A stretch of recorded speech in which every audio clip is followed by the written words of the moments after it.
Olá a todos, é com muita alegria que eu anuncio que esse é o primeiro episódio do Conversas Urbanas, que é um podcast dedicado a discutir as nossas cidades, os assuntos urbanos.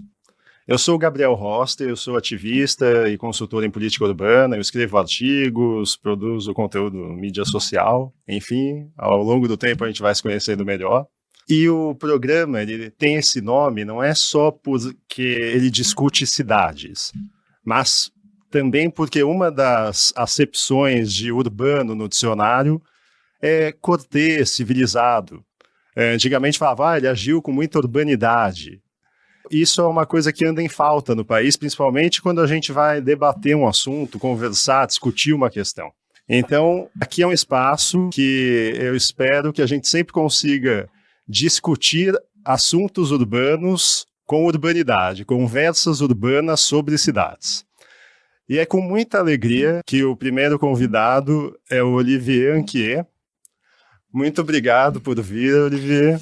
Eu que fico lisonjeado, né, por ser o primeiro convidado e o destino fez com que me encontrasse sozinho junto contigo para então fazer essa abertura a esse novo empreendimento, né, seu, e cujo assunto é muito bom e por isso que inclusive eu aceitei o seu convite, porque quando se fala do centro da cidade, eu gosto de falar a respeito. Obrigado, e pode ser surpreendente, né?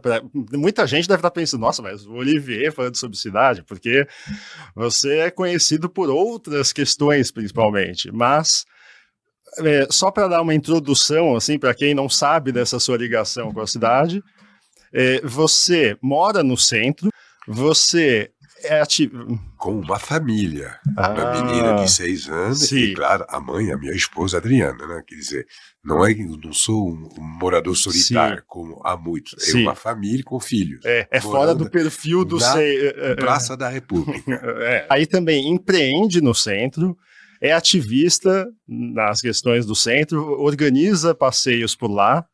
E outra das intenções com Conversas Urbanas é sair um pouco do lugar comum, da conversa só entre especialistas, urbanistas, arquitetos, diversificar um pouco o ponto de vista.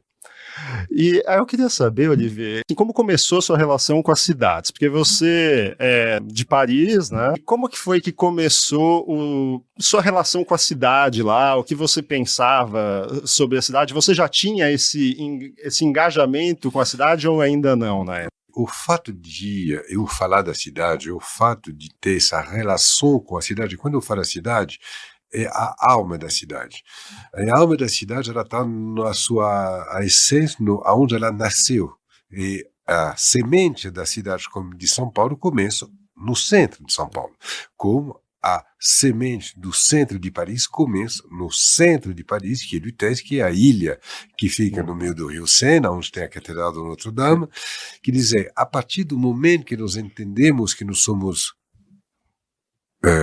moradores de cidade, então significa moradores urbanos, eu entendo que a gente tem que morar no que é a essência da cidade, significa no seu centro, aonde a alma está, aonde as pessoas estão. E eu moro há 15 anos no centro da cidade, no centro de São Paulo, no centro histórico de São Paulo, primeiro pelas minhas origens parisienses, então, e me parece que você já morou em Paris e você reparou que, independentemente do bairro onde você está morando em Paris, você está no centro de Paris, porque há gente, há pessoas na rua, em qualquer bairro.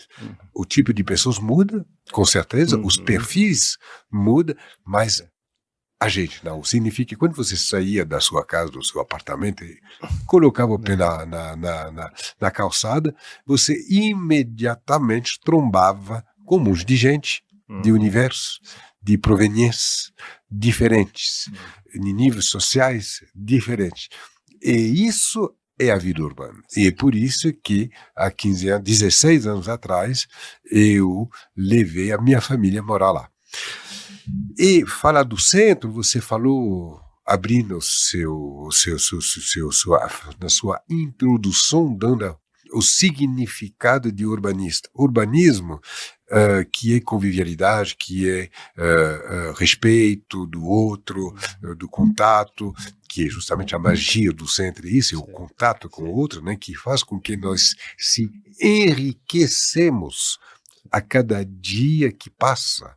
A gente não fica numa bolha encontrando sempre as mesmas pessoas, cruzando sempre as mesmas pessoas, falando sempre as mesmas coisas, e então entrando dentro de uma vida muito monótona, por mais que quem está dentro da bolha não tenha a noção da monotonia e do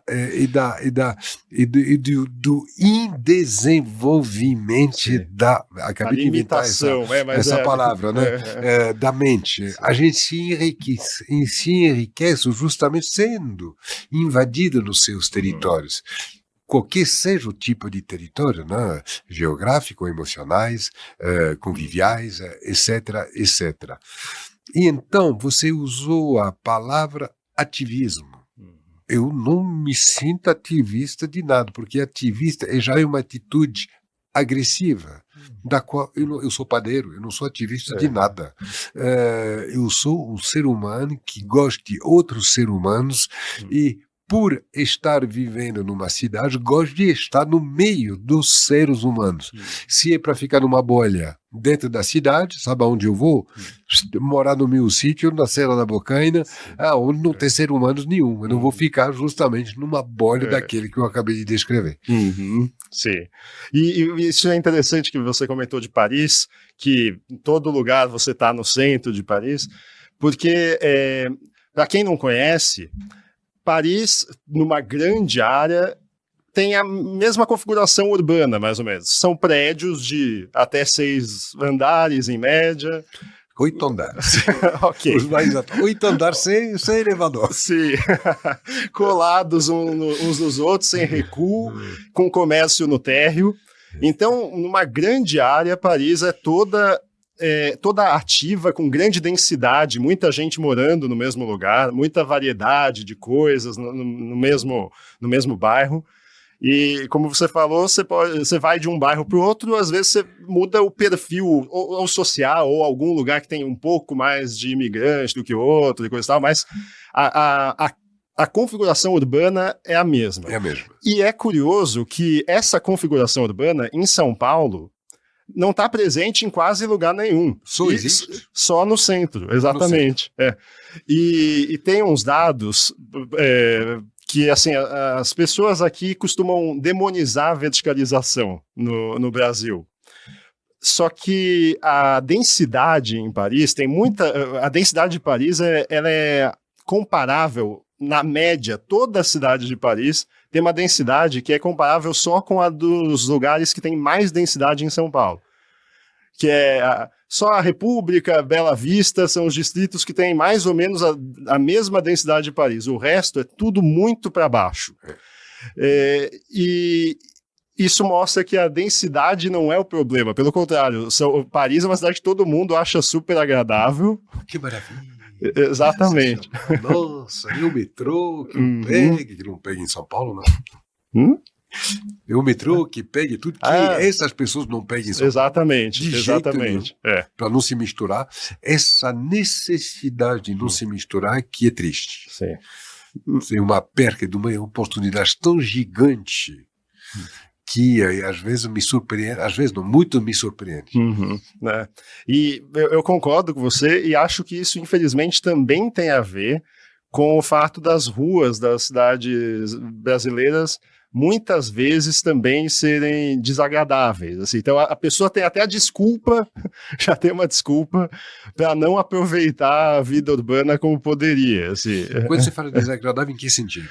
Digo no sentido de, por exemplo, questão social, de ter cada vez mais o espaço público fica um pouco inóspito, assim, de muita gente vivendo nas ruas, muito pedinte. Atualmente tem a questão do crack, muita barraca ambulante, tem muito ambulante na cidade também. Bom, eu concordo com você que isso é uma realidade que aumentou muito Uhum. em toda a superfície território de São Paulo. Toda. Hoje em dia, quem mora no Morumbi, quem mora no Itaim, quem mora no Jardim, quem mora em Moema e tal, não está protegida desta realidade que você acabou de citar. Essa inhospitalidade da rua, ela não é setorizada em um ponto só. Ela é real em toda a cidade de São Paulo. Sim. A rua de São Paulo é realmente maltratada. Sim. Para impedir, parece que é feito de propósito, para impedir que as pessoas vivam e utilizem e se aproveitem da magia da rua. Sim. Que seja para o pedestre e que seja até mesmo para os veículos, porque não tem coisa mais desagradável que andar ou de carro ou de scooter, por exemplo, em São Paulo, porque a rua, asfalto, a rua calçada está em péssimo estado. Isso é uma constatação real de quem vive, que é verdadeiramente urbano e vive na cidade, que é, no caso, eu. Então não é próprio ao centro de São Paulo. Sim, é. Você falou Cracolândia. Cracolândia, ou essas pessoas que estão dependentes disso, estão efetivamente mais centralizadas em um ponto de São Paulo. Sim. Em um ponto do centro de São Paulo. O que eu percebo e que eu tento combater e demonstrar dentro da minha humildade de padeiro é que se você vai em Paris e você vai em alguns bairros, como por exemplo a Porte de la Chapelle em Paris, que é Paris intramuros, né, que a gente chama, que é dentro das paredes de Paris, Porte de la Chapelle é Porte de la Chapelle. Porte de la Chapelle não é Saint-Germain-des-Prés. Você está entendendo? Sim, então, o que acontece, o que se vive em Porte de la Chapelle, não se vive em Saint-Germain-des-Prés. Então, dizer que Paris é Porte de la Chapelle seria muito injusto. Da mesma forma, dizer que a Cracolândia é o centro de São Paulo é muito injusto, porque a realidade da Cracolândia não se espalha no perímetro inteiro chamado Centro Histórico de São Paulo. Você está entendendo o que eu quero dizer? Mas, infelizmente, o recado que está se dando, a mensagem que está sendo transmitida é que isso é uma realidade que se encontra no centro, no seu perímetro inteiro. E é muito injusta para São Paulo, é muito injusta pela história de São Paulo, é muito injusta por N motivos. É por isso que eu faço questão de frisar isso. Sim. E então, voltando ao que eu falei, então, a inhospitalidade da rua não é própria ao centro de São Paulo, mas ela é própria a São Paulo, aí sim. Sim. Eu estava falando de maneira generalizada, porque eu estava comentando, você comentou sobre o metrô, das pessoas não usarem o metrô, eu falei de maneira generalizada isso. Mas quando você veio para o Brasil, você veio para qual cidade primeiro? Rio de Janeiro, 20 anos de idade, não conheci minha primeira viagem, eu paguei com o meu dinheiro, o dinheiro do meu trabalho, e a primeira vez que eu comprava uma passagem de avião que atravessava o oceano, primeira vez na minha vida, até mesmo, garoto, não tinha, ainda com os meus pais, nunca tinha viajado de avião fazendo uma travessia completa de um oceano para ir num outro continente. Então fui a minha primeira viagem, fui Brasil, fui para passar um mês de férias. Eu não vou passar um mês de férias com 20 anos de idade em 1989 em São Paulo, fui no Rio de Janeiro. Mas por que foi o Rio e não outro lugar do mundo? O que te levou para o Rio? Porque dois motivos. O primeiro motivo, o francês, eu acredito que até hoje somos o país e a cultura do mundo que tem o maior carisma para o Brasil. E que era mais forte ainda, acredito, nessa época. Dois, porque eu tive uma experiência experiência pessoal em Paris que me envolveu com um grupo de brasileiros que me fez sonhar. Isso em 1977 a 1978. E em 79 eu decidi de passar um mês, ou aquele meu mês de férias merecida para qualquer trabalhador, assalariado, independentemente da sua profissão. Então teve um mês de férias a tirar, então eu falei, eu vou aproveitar e vou conhecer esse país que pertence a essas pessoas, a esse grupo de pessoas que eu conheci em Paris, para conhecer o país e a cidade dele, e que é, para todos nós, né, Copacabana, Rio de Janeiro, enfim, aquela imagem tropical e bonita, sim, que ainda até hoje o Brasil tem, o Rio de Janeiro tem. E única. Você morou quanto tempo no Rio? Muito pouco tempo. Eu fiquei 3 meses, eu cheguei em 79 no Rio de Janeiro, em dezembro, fiquei janeiro, fiquei o verão. Tem o carnaval de 80. Aí terminou o carnaval e me olhei no espelho e falei, bom, eu acho que é aqui que eu quero ficar. Por quê? Por causa de vocês brasileiros. Justamente esse jeito que o brasileiro tem de encarar a vida e que é realmente único ao mundo. Não tem outro povo no mundo que encara a vida como brasileiro encara a vida, e descobrindo, percebendo essa particularidade, eu falei, olha, eu acho que é isso que eu quero para minha vida, essa vida, essa maneira de enxergar a vida que eu quero para mim, e não aquilo que eu vivi durante os 20 primeiros anos da minha vida. E é isso que me fez ficar, fazendo com que estou de férias há 44 anos já. O centro do Rio, você morou 3 meses no Rio, mas você conhece bem a cidade, sempre vai. O centro do Rio é completamente diferente. O centro do Rio é corporativo, não é moradia. Sim. A moradia é na praia do Flamengo, sim, Botafogo, você está entendendo? O centro do Rio de Janeiro não foi construído como centro residencial. Sim. Então é completamente diferente do centro novo. Porque em São Paulo você tem o centro velho, sim, que é do Anhangabaú, muito parecido com o centro do Rio de Janeiro. Sim. Sim. Prédio, administração, corporativo. Praças, em muitas praças também, às vezes até o desenho urbano. Exatamente. E o residencial veio depois, atrás passando o Anhangabaú, que é chamado o centro novo, mas que hoje faz parte do centro histórico. Essa é outra coisa interessante, que as pessoas não sabem muito bem o que é o centro de São Paulo. Tem gente que se refere a Paulista, por exemplo, como centro. Sendo que o centro mesmo seria o Distrito da Sé, o Distrito da República. Exatamente. E no Rio, o centro ele ainda tem essa função de ter os escritórios mais do que em São Paulo, mas ao mesmo tempo, a sensação que eu tive todas as vezes que eu fui lá é que aos fins de semana ele é mais vazio que o centro de São Paulo. Porque não tem residência. Exato. Mesmo tendo tanta atividade cultural e tudo, ele não tem. Rio de Janeiro tem algo que em São Paulo não tem, né? A gente chama o que tem no Rio de Janeiro é praia. Então, no fim de semana você não vai ficar na rua, no centro, por mais que há uma enorme quantidade de atividade, fim de semana é praia. E olha, haja praia no Rio de Janeiro. Sim. Então isso é essa enorme diferença de comportamento da população carioca com o comportamento da população paulista. Realmente, São Paulo é uma cidade urbana dentro do que a gente entende como urbano. Sim. E o que te trouxe para São Paulo? O que me trouxe para São Paulo, primeiro, a partir do momento que eu decidi ficar aqui no Brasil, até hoje eu considero que para morar no Rio de Janeiro tem que ser milionário ou então um artista. Eu não sou artista, eu não sou milionário. Então, por que artista? Porque artista tem uma maneira de enxergar a vida de outra forma, de uma outra forma, não é nem melhor, não é nem pior. É diferente. É diferente. Artista tem outras necessidades,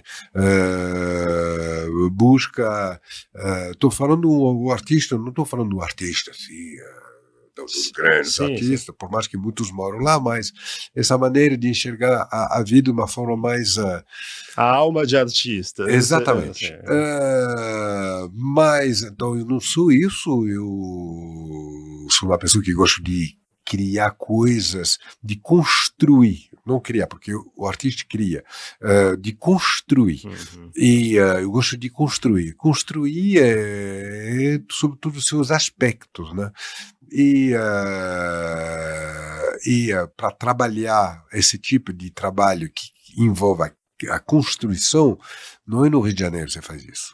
Você faz isso em cidades como São Paulo, que te dá essa possibilidade de poder fazer esse tipo de construções. Você chegou a empreender no Rio ou não? Eu tentei. É por isso que me autoriza a falar desta forma, porque eu tentei. Inclusive, a minha primeira padaria devia ter sido no Rio de Janeiro. Que eu, em 1993, de 92 para 93, eu que fui quando eu soube que eu ia ser pai pela primeira vez, que eu decidi levantar essa bandeira profissional familiar, que é a panificação. Eu sou a terceira geração de padeira na minha família.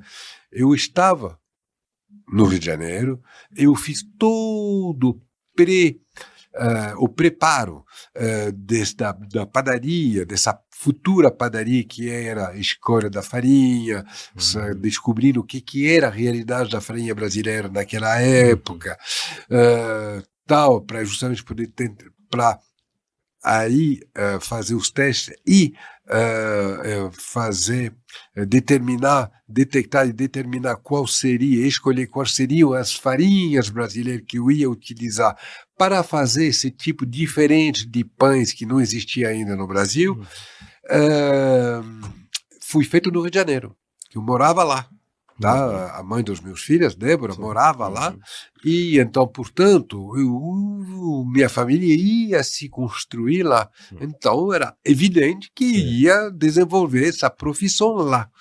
Uma vez que essa fase passou, foi terminada, e que eu ia então passar a segunda marcha, né, que é então a construção do projeto em si, aí que eu comecei a procurar no Rio de Janeiro, ponto que eu já conhecia bastante bem, então eu sabia onde que tinha casa, eu sabia o que eu queria, uma casa, um local que bairro, me permitisse um envelope, né, porque a casa é um envelope da padaria para trazer algo que pudesse me dar a oportunidade de criar uma alma um pouco francês dentro do meu negócio, né? típica de boulangerie francesa, né?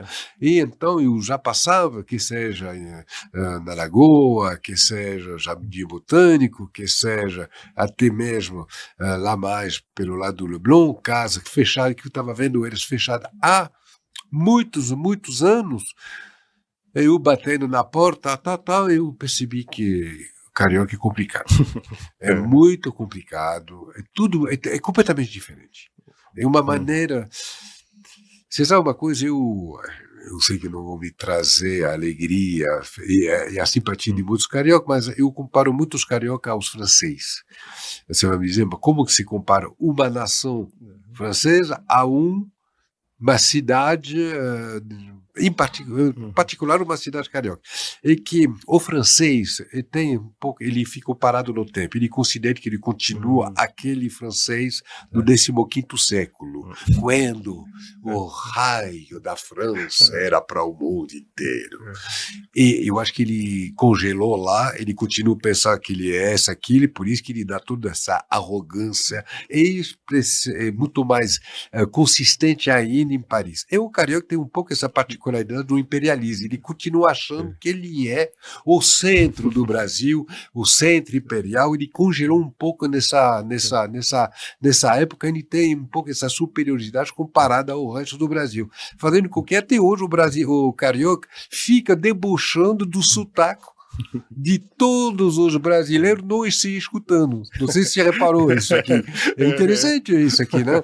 Então é um pouco essa semelhança que eu faço entre o francês e a França, né?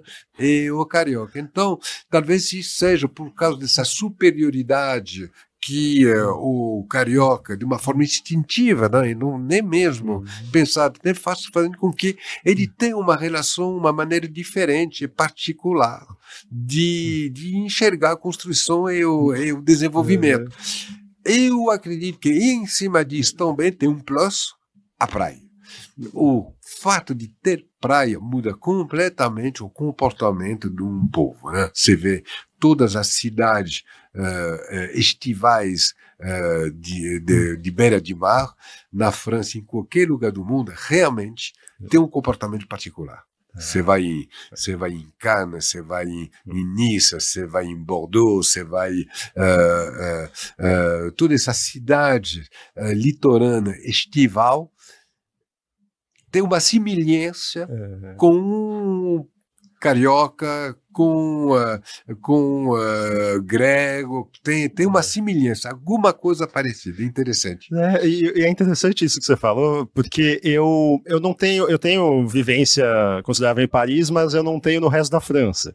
Mas eu sempre tive para mim que o Rio e Paris são cidades que meio que se impõem às pessoas. Elas têm um modo de vida muito definido, tem aquele estilo de vida, o imaginário de todo mundo de como deve ser o habitante daquela cidade e tal. São Paulo, em compensação, é uma cidade que ela não tem esse caráter tão forte, assim, de, o paulistano é isso, viver em São Paulo é isso. E aí as pessoas, elas meio que se impõem à cidade, digamos. Eu sempre tive isso para mim. E eu comparava Rio e Paris nisso, e aí você falou dessa... A convergência da sua impressão com o que eu acabei de colocar, que confirma um pouco essa particularidade dessas duas cidades, né? Rio e Paris, por motivos diferentes que eu expliquei, que faz com que se impõe porque acha que eles são o centro. É interessante isso. E o que É porque foram um centro durante muito tempo. Só que congelou, passou, evoluiu. E são cidades cultuadas, assim, por causa de produção cultural, de tudo, paisagens. E o que te chamou, o que você mais estranhou, seja pro bem, pro mal, na vida urbana, nesse seu começo no Brasil? Assim, você... Primeiro é o calor, né? É um calor de 1º de janeiro a 1º de janeiro. Né? Mesmo quando é inverno aqui frio, para mim não é frio. Mesmo em São Paulo ou você está falando só do Rio? Não. Mesmo em São Paulo não é frio. É um frio diferente, inclusive. É um frio úmido, que atravessa a carne para chegar até o osso, coisa que, por exemplo, na França, efetivamente, o frio é diferente, é um frio mais seco. Você anda um pouquinho, você já está esquentado, né? Aqui, quando está frio, é um frio diferente. Mas por mais frio que seja, não chega aos frios de lá. Então, é relativamente, na média, né? E quente do dia 1º de janeiro a 1º de janeiro. Então, e esse calor é bom. Então, isso foi a primeira, porque no Rio de Janeiro você tem o mar, né? A brisa do mar, que dá uma refrescada, que troca o ar. Aqui você não tem essa brisa. É um cloche, né? Que a gente chama de cloche, é tipo uma tampa, né? Em cima uma estufa. É uma estufa, né? Então, muito quente. E então, o primeiro contraste, né, com minha vida urbana na Europa, em Paris em particular, é essa.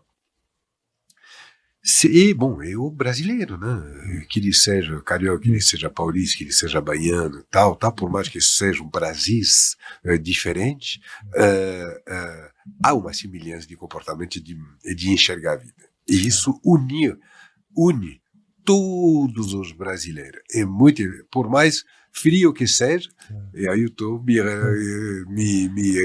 comentando do sul, né? Que são, vamos dizer, os mais diferentes dos brasileiros dentro do mesmo território, mas por mais diferente que seja, eles continuam ligados a essa essência brasileira, e sendo brasileiro por causa dessa maneira de enxergar a vida. Interessante. Muito particular. E voltando ao centro, São Paulo. O Centro Novo, ele é o que tem a densidade mais alta da cidade. Assim, a República e tal, é como deveria ser a cidade, densa, assim. Agora, o outro lado, indo do viaduto do Chá para o outro lado, aí fica vazio mesmo, em questão de moradia. Aí eu queria saber que você... Sempre fui criado assim. Fui feito assim. Então a gente não pode jogar pedra. Então não é que está faltando, é o centro histórico. Então ali se construiu São Paulo. É difícil morar lá porque, de fato, neste pequeno território, porque é um território muito pequeno, enxergar, viver ali é difícil, porque não fui planejado desde a construção de São Paulo, não fui planejado para isto. Era um perímetro muito pequenininho de passagem, para passar o dia, para resolver problemas administrativos, para resolver problemas, assuntos comerciais, e ponto. E aí, em volta, você tinha as moradas de Bexiga. Campos Elíseos. Exatamente. Era isso a residência. Então, não dá para condenar o centro histórico velho de São Paulo, dizendo, tá vendo, não tem moradia, tem que colocar. Coloca moradia, você destrói a história de São Paulo. É o interesse, vamos conservar a história de São Paulo, fazer com que as pessoas circulem e voltem a circular nessas áreas, que seja durante a semana, o fim de semana, porque como não tem praia em São Paulo, efetivamente, você sabe que a 7 de abril, a rua 7 de abril, é lá que tudo acontecia. Essa ruazinha pequenininha que vai até o Vado Anhangabaú, até quase o Teatro Municipal, tudo acontecia ali. A arte, o jornalismo, tudo acontecia nessa rua. Hoje, efetivamente, não é mais isso, porque, evoluiu muito, por isso que podemos aproveitar essa essência para devolver atividade ali que permitisse que se utilizasse esse espaço para circular. Eu acho que isso que tem que acontecer. O residencial, ele está, efetivamente, até hoje, presente no Centro Novo. E muito denso. Sim. Muito denso e diversos. É isso que é maravilhoso. E tem que ter mais, sim, diversos. E não focalizar numa bolha como o Rio de São Paulo é. Sim. É isso que eu acho. Concordo inteiramente. Para mim, o Centro Novo, ele tá meio resolvido. O Centro Novo, assim, lógico, tem problemas que aí você pode falar melhor por causa da cara que você fez, mas assim, eu acho que ele não chega a ser uma área problemática da cidade. Quando vem alguém de fora, eu vou tranquilo lá mostrar as coisas do Centro Novo, aproveitar a vida por lá. Você vê bastante gente andando à noite. Agora, o problema para mim é principalmente o Centro Velho. E, na minha opinião, tem dois motivos principais. O primeiro é a falta de moradia no Centro Velho, porque ainda que não faça muito tempo que ele não tem essa função... Não, nunca teve. Assim... Nunca teve. Não é que há muito tempo. Nunca, não foi feito desta forma. Não se construiu São Paulo desta forma. É que depende, porque quando a cidade era ali, quando era resumida ao Triângulo Histórico. Aí foi no que foi. Claro, exato. E então, São Paulo. Que foi crescendo, foi mudando o perfil. O edifício São Thomas, que é ao lado do edifício Esther, era um casarão de fazenda. Sim. Todo o centro toda São Luís, sim, claro. Era fazenda. Sim. O centro de São Paulo, você tinha os bairros satélites residenciais, que eram Bexiga, como eu expliquei, tal. Mas o centro velho era de trânsito diurno. Quando extrapolou, quando a cidade cresceu e extrapolou, aí sim, aí realmente, aí não era mais para habitação, mas eu entendo que um lugar para ser saudável, ele tem que ter convivência de usos diferentes, assim. Assim como o bairro que é só residencial, ele tem que ter também uma vida comercial para a pessoa descer, ir à padaria, ao mercadinho da esquina, a pé, coisa e tal. É bom ter morador, uma quantidade mínima, pelo menos, de morador em qualquer zona. Então, Sucre, o centro histórico virou o centro velho virou o centro histórico, justamente incorporando o centro novo, que foi realmente o desenvolvimento residencial claro. do centro velho, que era o centro administrativo. A partir do viaduto do chá, tudo, aí transpôs. Sim, claro. Você faz tudo a pé. Sim. Você fez isso a pé durante muitas décadas. Sim. De quando você veio para cá no começo, você já notou muita diferença desde que você conheceu o centro de São Paulo para cá? Mudou, o mundo mudou. O mundo mudou. Por exemplo, você tinha uma atividade muito grande, era uma formigueira o centro velho, né, que era o centro administrativo. Falava com o viaduto do chá. Tinha só a Bolsa. Sim. Só a Bolsa de São Paulo, o que ela não gerava de gente, o que não era aquilo. Sim. Então, hoje em dia, a Bolsa é do seu computador de casa. Lá do seu sítio, no pé da Serra da Bocaina, não precisa estar fisicamente. Não se faz mais, não existe mais isso. Então, mudou radicalmente, com certeza. E por isso que esse desenvolvimento residencial aconteceu no Centro Novo, está vivo até hoje, diferente. Em crescimento ainda. E em crescimento.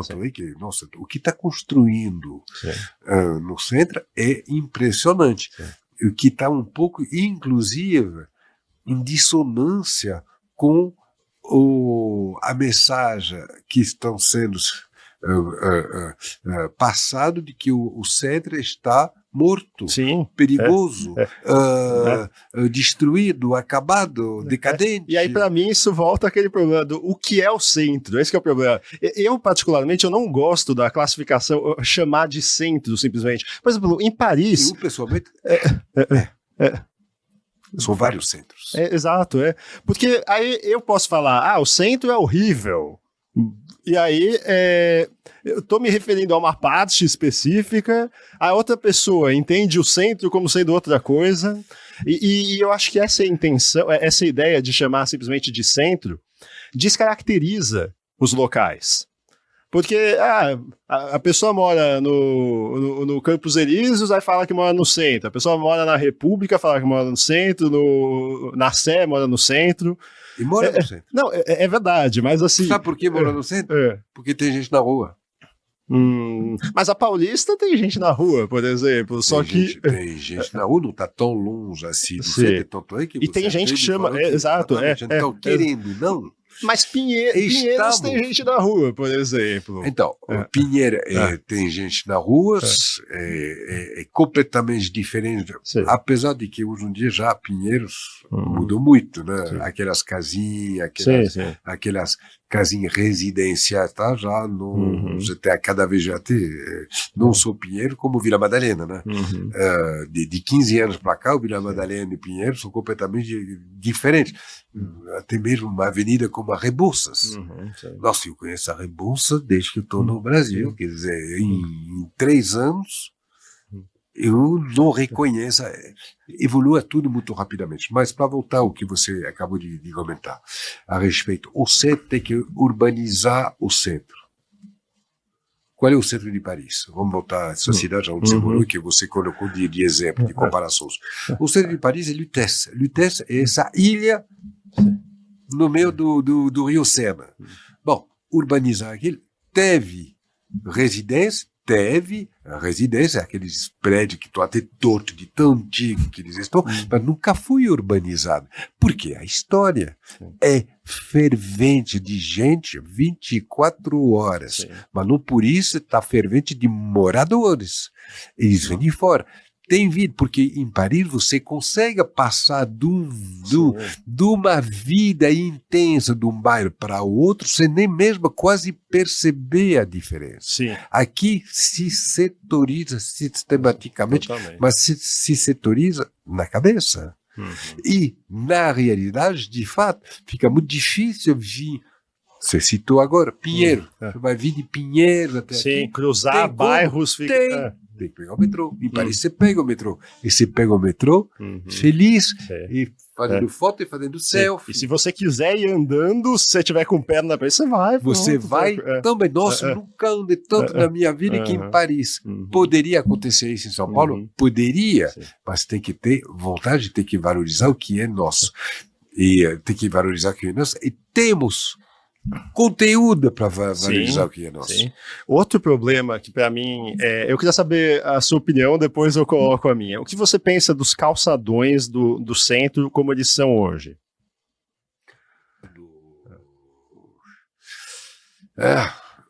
Poderia ser diferente, poderia ter se preservar algo que existia da pedra portuguesa, como em Lisboa está conservado. Poderia.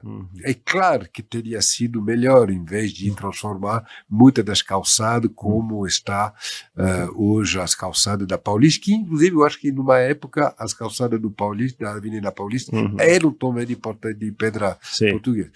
Isso é é uma particularidade de todos os países novos do Novo Mundo. O país do Novo Mundo é América do Sul, América do Norte, é Austrália. Tem uma relação particular com a história. Para essas populações desses países, essas culturas novas, então tem uma... Como nasceu do novo, então o novo é sempre enxergado como uma melhoria, como não necessariamente. O moderno não é sinônimo de melhor.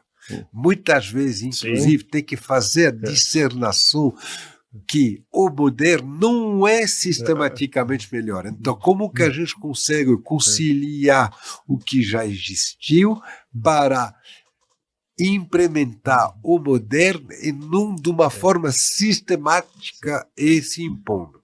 Então, talvez esse assunto das calçadas é um exemplo de que, de repente, poderia ter se preservado as calçadas como elas eram originalmente, uma sensibilidade particular. Bom, essa sensibilidade não é própria ao Brasil. A São Paulo ainda menos. São Paulo não é própria, você vai em qualquer cidade da América do Sul, qualquer cidade dos Estados Unidos, qualquer cidade da Austrália, a própria Sydney. Hoje em dia se conta nos dedos, né? As construções antigas, né? Os bairros antigos, né? Tem o Balmain em Sydney, tem os cais, né? Onde fizeram o mercado embaixo da ponte de Apple Bridge, e ponto, né? O resto é a City, né? É bom, aqueles prédios de vidro, tal. É particular, tal. Você vai em Roma, você vai em Paris, você vai em Madrid, você vai em Buenos Aires é um pouco diferente. Pegou esse lado tal, você vai em Buenos Aires, eles conservaram.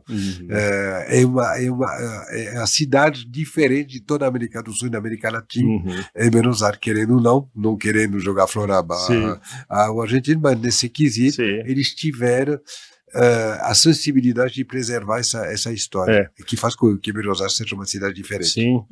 E isso também tem a ver, que é uma coisa que nas discussões sobre verticalização, eu acho que isso é muito pouco abordado, que é assim, o Buenos Aires também mantém mais o passado, além da cultura, que eu concordo com você, também porque ela foi construída já com prédios antigos que eram altos, então fica difícil você demolir esse tipo de prédio. Então, por bairros e bairros, Buenos Aires tem essa cara antiga também, que não vai mais mudar. Porque ninguém vai demolir um prédio de 12 andares para fazer coisa nova. Também porque as referências dos argentinos, sim, nessa época, era diferente. Sim, claro, eu concordo. A colonização não foi feita pelos mesmos povos, por mais que eles venham da mesma península. Uhum, sim. Mas... Os espanhóis são diferentes dos portugueses, sem nota de valor, mas são diferentes. Sim. É impressionante. Não. O quanto de diferente, por isso que quando a gente fala de Europa, não dá, meu amigo. Quando você vê que numa península desse tamanho você tem os espanhóis e os portugueses são muito diferentes. Como você quer fazer com que eles sejam iguais? Sim. Mas o que eu costumo dizer é que, por exemplo, você pega uns bairros de construções baixas, como Vila Madalena, que eram de construções baixas, à medida em que ao longo do tempo ele for se verticalizando, ele vai ficando mais estável também, de não mudar tanto a cara dele, porque é um processo que as grandes metrópoles, em geral, elas são verticalizadas, assim, a região central delas, em geral, tem prédios e tal. E São Paulo, a Zona Sul do Rio, por exemplo, boa parte da Zona Sul do Rio não vai mudar tanto. São Paulo ainda tem muitas áreas que há esse choque. O que chama de Zona Sul do Rio? A Zona Sul do Rio. Sim. Não, tá certo. Por quê? Porque são prédios que foram construídos numa época, numa construção muito particular, muito forte, e para uma elite. Tá? Que era justamente o Rio de Janeiro nessa época. Era Rio de Janeiro. Né? Sim. São Paulo, você vê, por exemplo, centro de São Paulo, você teve prédio construído mais ou menos na época do Rio de Janeiro, e você vê que Lago do Paissandu, aquela rua que tem a casa, a Praça das Artes e tal, você tem prédios que estão sendo demolidos para reconstruir novos. Sim. Então, por mais que tenha sido prédio construído, você está vendo que, estou te dando um exemplo, justamente, no Jardim, aqui perto da Oscar Freire, lá no Jardim América, que se chama, você tem prédios que eram residenciais, feitos nos anos 60, 70, tão mal feitos e tão feios que hoje estão sendo comprados para ser construídos prédios novos. Então, você está vendo? Então, dependendo da qualidade da construção que foi feito, vai ser ou não demolido. É a partir do momento que você constrói algo já sabendo que vai ser efêmero, você não vai colocar a qualidade, você não vai investir dando uma qualidade de longo prazo. Esses prédios do Rio de Janeiro que você comentou foram construídos na intenção de sobreviver ao longo das décadas. Sim. Eu não tenho certeza que os prédios de vidro hoje estão sendo construídos na intenção de ser de vida, Sim, de ficarem por gerações. Sim. Não tenho certeza. Você está entendendo o quanto, né? Porque continua justamente nessa. Não, está sendo construído assim porque está na moda hoje, para que amanhã, a moda de amanhã, poder substituí-los. Sim. Você está vendo como são duas atitudes, duas posturas completamente diferentes. Sim, claro. E que eu acho que é característica de São Paulo, dessa São Paulo de que nós estamos falando agora. E não a São Paulo do Centro Velho e ver mesmo do Centro Novo. Você vê, por exemplo, os edifícios da Avenida São Luís, dificilmente se enxerga a destruição deles, porque foram construídos de tal forma que não se puder destruir eles. Sim. Você vai atrás deles, já é outro departamento. Você vai, por exemplo, o Teatro Cultura Artística Os prédios que foram construídos na frente do cultura artística não tem certeza que eles têm uma vida eterna. Quando você pensa que aquele painel do Di Cavalcanti que foi feito para ser visto de muito longe, hoje ele está completamente escondido. Então, você está vendo uma outra approach das coisas. Então, se construir prédios rapidamente, vamos ocupar o território, sem mesmo pensar muito no futuro, porque é característico das culturas novas, dos povos novos. Sim. Isso é o imediatismo, é o imediato totalmente. É que como negócio, os prédios da São Luís, por exemplo, eles são muito grandes para aquele terreno, você não vai... Nem que se alguém quisesse cometer o crime de demolir, ia ter viabilidade econômica, porque não ia dar para construir nada maior no lugar.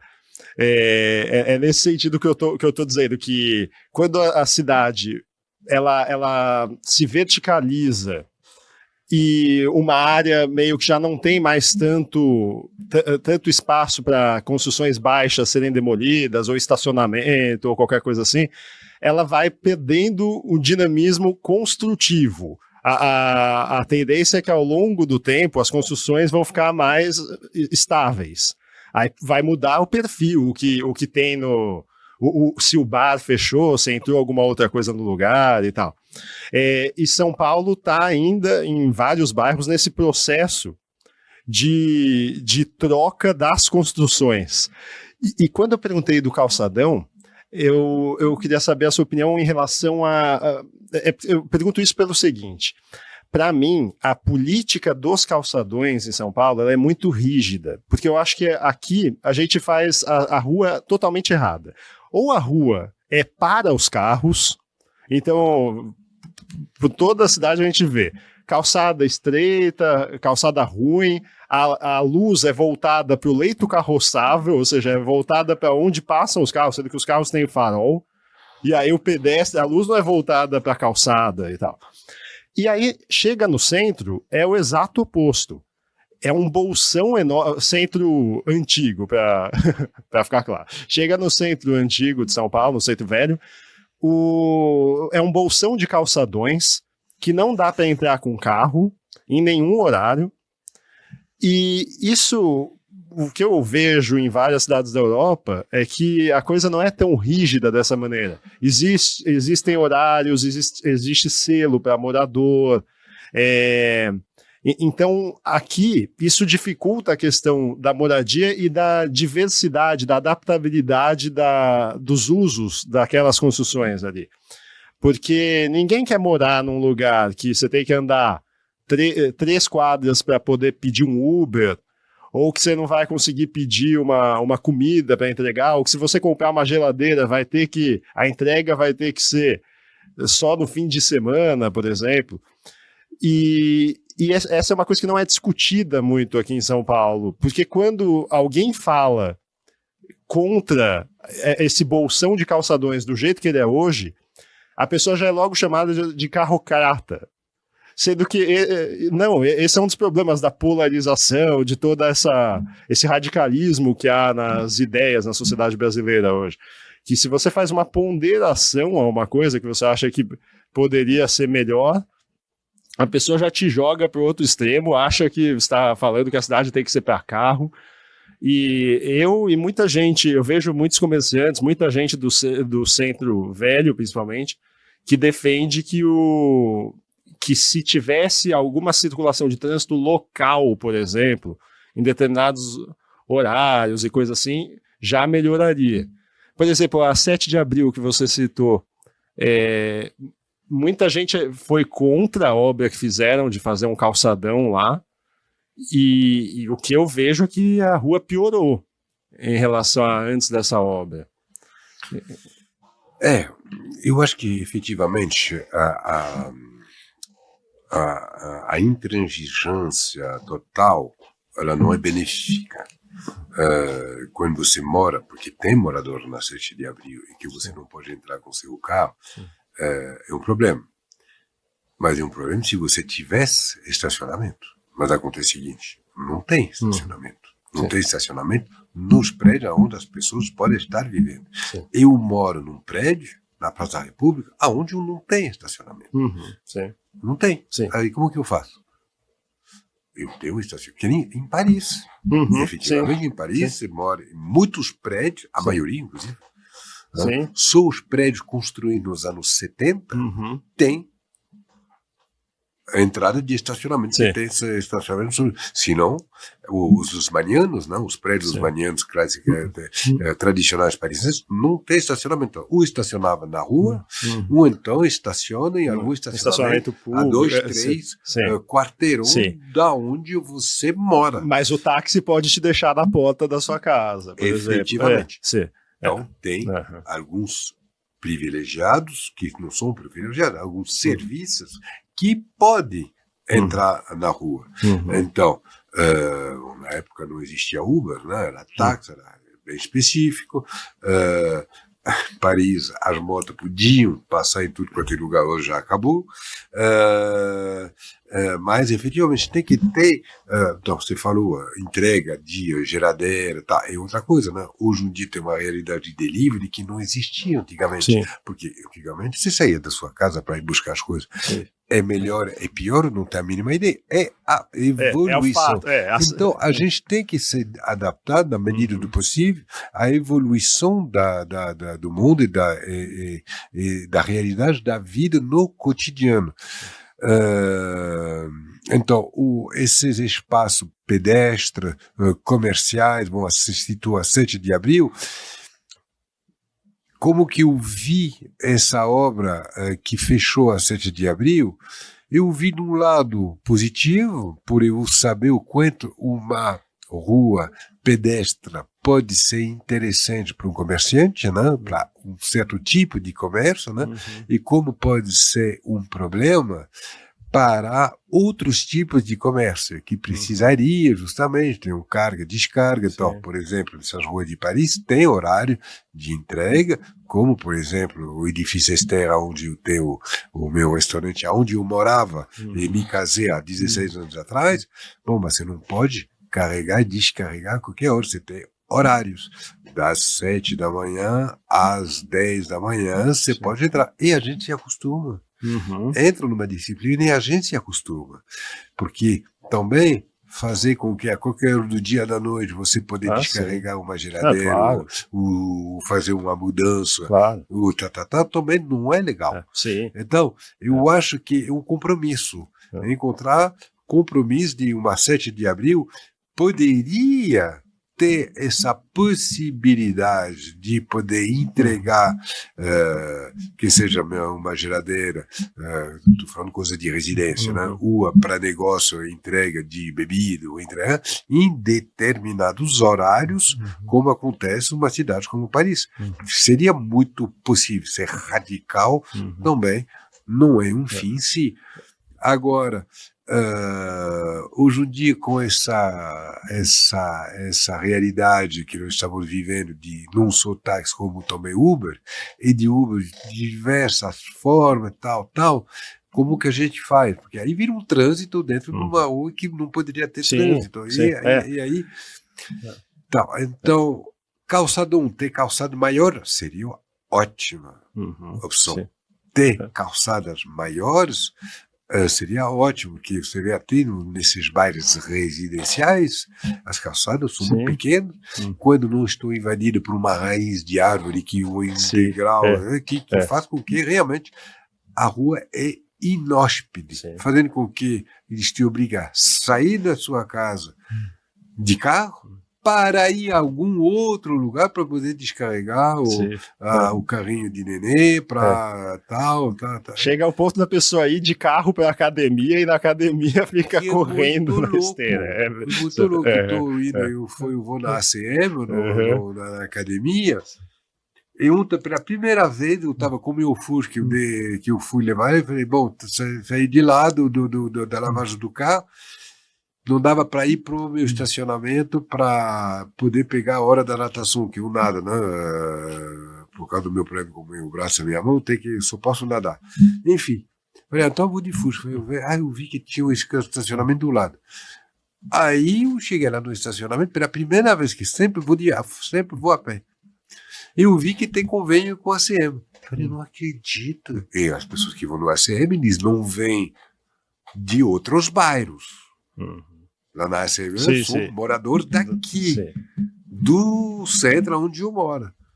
Então tem um convênio para carro. Eu me chocou. Ontem eu fiquei chocado com essa descoberta que a ACM tem convênio com o estacionamento ao lado dela e é nítido que é para os moradores do centro que frequentam a ACM, que não sai de casa a pé porque eles vão para a ACM de carro. Mesmo morando no centro. Mesmo que morando no centro. Então você vê que... Só para esclarecer, é na Nestor Pestana. Exatamente. Perto ali do Cultura Artística. Exatamente. Eu não pego meu carro, eu não vou em nenhum lugar, nenhum no centro. E quando eu falo no centro, é o centro todo.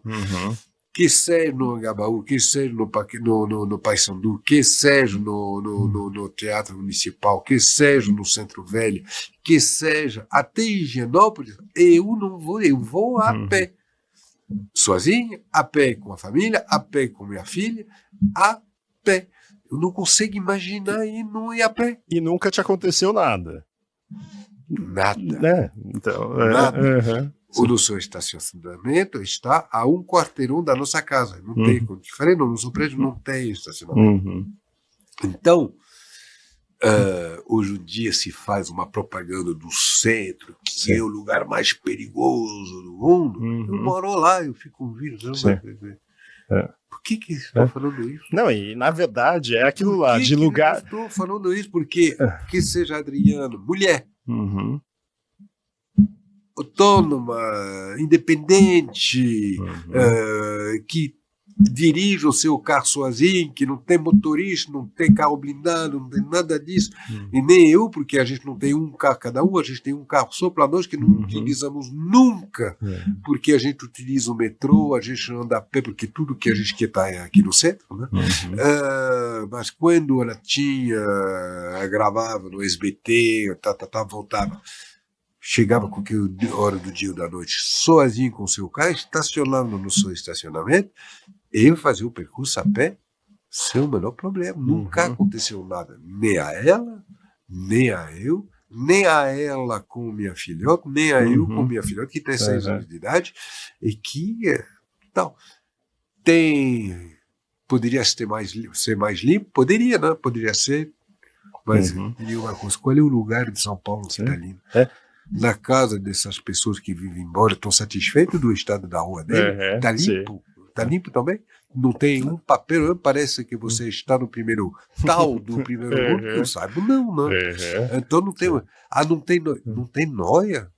Você vai me desculpar. Eu vejo as barracas lá nesses bairros, ninguém está... E o perigo mesmo, armas, sequestro, sangue... Sim. Jardim, Moema, Morumbi, Itaim, Tatuapé, tudo. A Paulista mais perigosa que a Paulista não tem.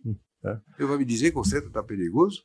A minha filha, de 6 anos, não está nem um pouco traumatizada. Vive lá muito bem e circulamos a pé. Mas você até me perguntou... Quando a gente estava, Olivier, eu vi que você fez um programa muito diferente lá no centro. Pois é, eu faço questão, eu como padeiro, eu criei algo que não é para o Paulinho ficar com inveja de qualquer capital turística com história turística e com história do mundo. De Veneza a Paris, passando por Londres, Amsterdã, o Bruxelas, fazendo um passeio de domingo, né? Inclusive se chama de domingo, que no caso era uma celebração ao Di Cavalcanti, já que ele morava no centro, morava no edifício Esther, da cobertura do edifício Esther, eu fiz isso. E foi muito, muito, muito diferente. Diferente, justamente. Ainda no sentido contrário de tudo que se fala sobre o Sempre você até me falou, Olivier, eu sei porque alguém participou e ficou assim, ó. Não, falaram muito. É nossa. Dá para viver isso aqui em São Paulo. Sim. Só que tem que limpar aquilo que eles estão injetando todos os dias, assistindo a televisão, dizendo que isso é assim. Não sei por que eles fazem essa destruição. Não sei. Porque, de fato, se tem um lugar gostoso de se morar, eu sei. E nessa questão da violência, é engraçado, porque tem o conceito que é olhos na rua, que as ruas são mais seguras quando tem gente andando, gente vendo. Lógico. Então, o centro, nesse sentido, é um lugar sem igual na cidade, porque mesmo outros lugares que possam ter gente andando, não tem essa proximidade dos prédios e tudo com a calçada, com o espaço público, como tem no centro, que é essa configuração sem recuo, essa configuração europeia, com comércio no térreo. Dá para ocupar esse calçadão com atividade, com negócio, como Paris tem terraça em tudo quanto é lugar, e quem vai viajar e quem vai lá para Paris se espanta positivamente, nossa, como é gostoso poder sentar.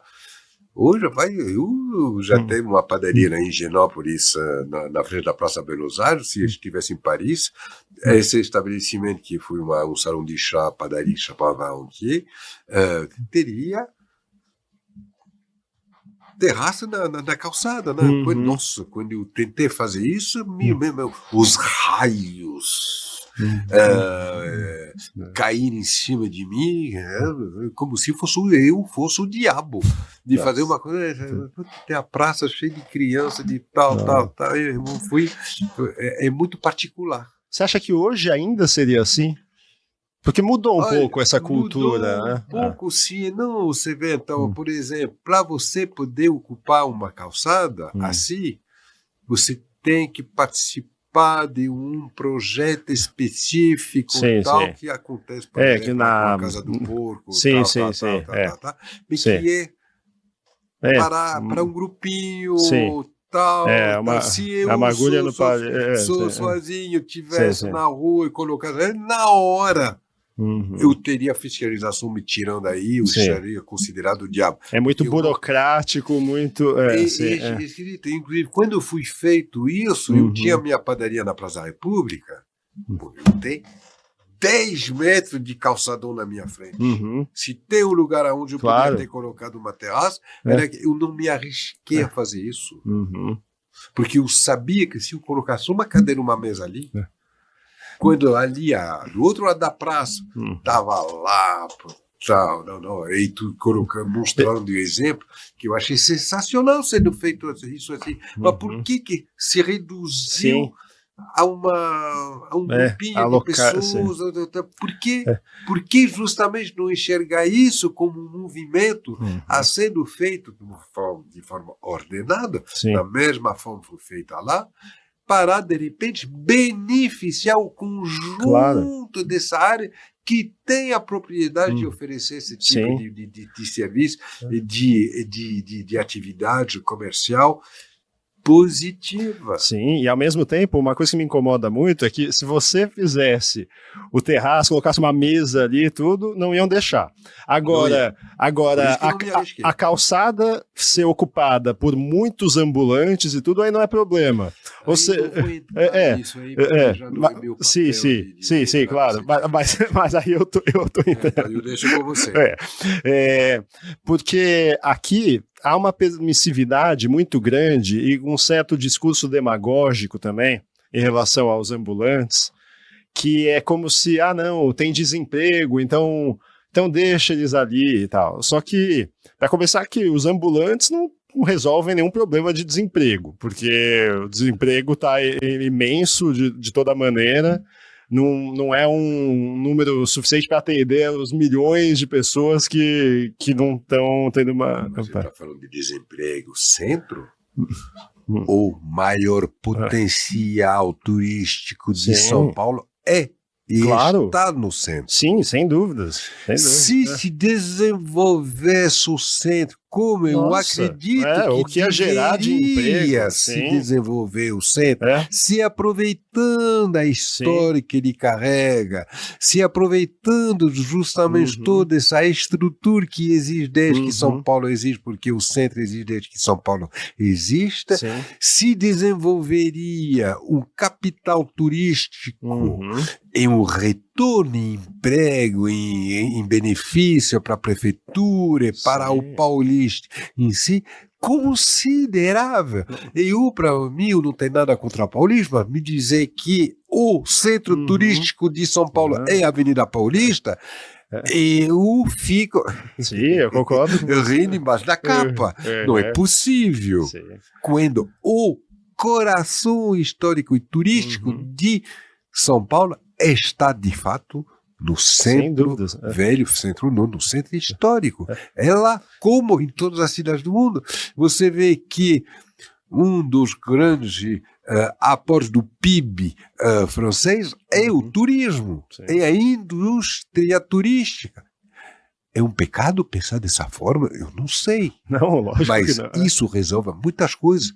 De emprego, de orgulho, de projeção, de movimento, de tudo, de tudo. Tanto em questões objetivas, como você bem falou, de criação de emprego, de geração de riqueza e tudo, quanto nessas questões mais simbólicas, de autoestima, o branding de cidades e tudo.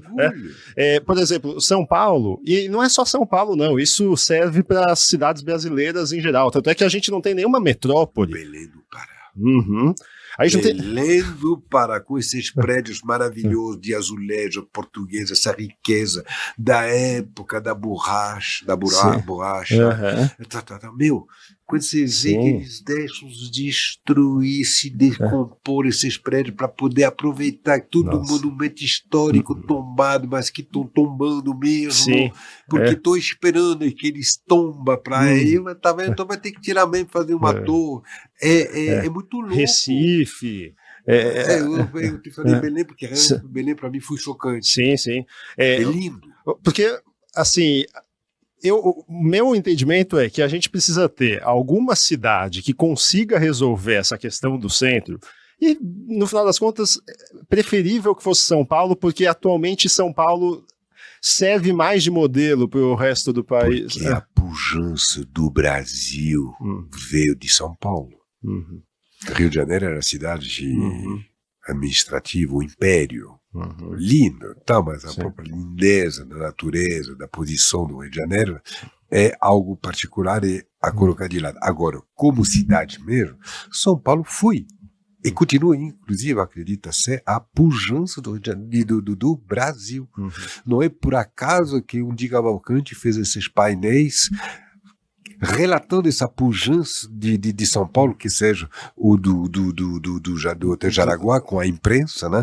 Esse painel de mosaica relatando a imprensa, que era a imprensa do Brasil, sair de São Paulo, a pujança da cultura com esse painel do cultura artística, que era justamente a pujança cultural de São Paulo para o Brasil, que seja no edifício Triângulo, que é a construção, a indústria, tal, com esse painel do edifício Triângulo. Você está entendendo? Sim. Essa pujança, ela esteve, continua sendo, e ela que de repente poderia se aproveitar para demonstrar que uma história de uma cidade está na sua alma e que a partir dela que a gente consegue dar continuação e evoluir, porque não há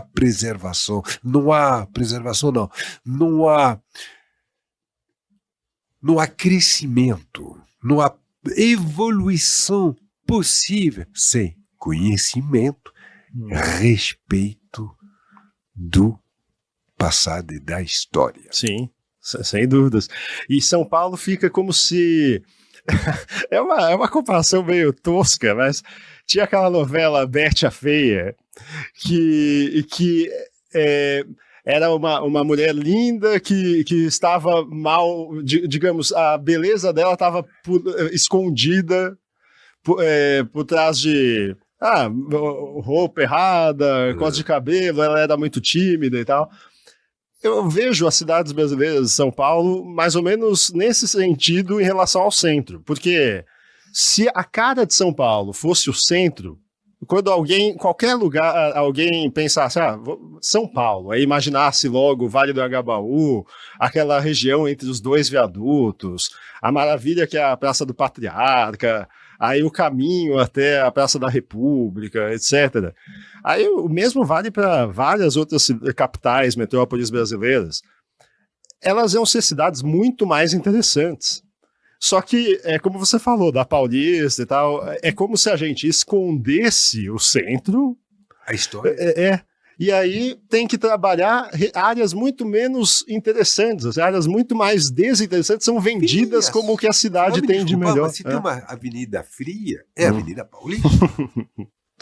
Ela tem particularidade, ela tem uma personalidade própria, mas é fria. É fria. Nos bairros lindos dos jardins, você não passa lá, só tem paredão aí e grade. Então, com calçada desse tamanho que não dá para andar, justamente para você não poder andar. Então, não tem essa poder circular Beverly Hills, não nada disso. Você vê que Beverly Hills também não te deixa circular. Mas, enfim, o interessante é efetivamente para que esconder esse tesouro? Porque é incompreensível. A gente não trabalha isso como um potencial, um ativo das cidades que Teatro municipal, tem cada coisa acontecendo lá, linda, mas maravilhosa. Cada coisa linda, maravilhosa. Na época, até os anos 60, você saía do teatro municipal. Saía, e você ia até o La Casrola. Jantar depois do espetáculo. No Lago do Arouche. No Lago do Arouche, a pé.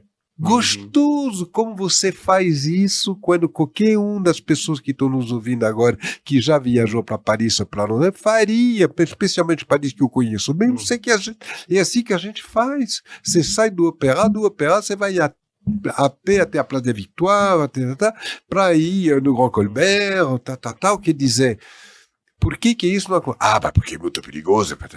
Eu já fiz quantos vídeos mostrando eu sozinho com meu celular na mão. Estou aqui no Teatro Municipal. Lá no Poupa Tempo, lá atrás, lá perto da Catedral. Rangel Pestana ali, de noite, saindo de lá, tipo 19 horas no fechamento, e voltando a pé até a Praça da República, aproveitando, falei, celular na mão, estou aqui. E estou dizendo que não tem roubo de celular? Não estou dizendo isso.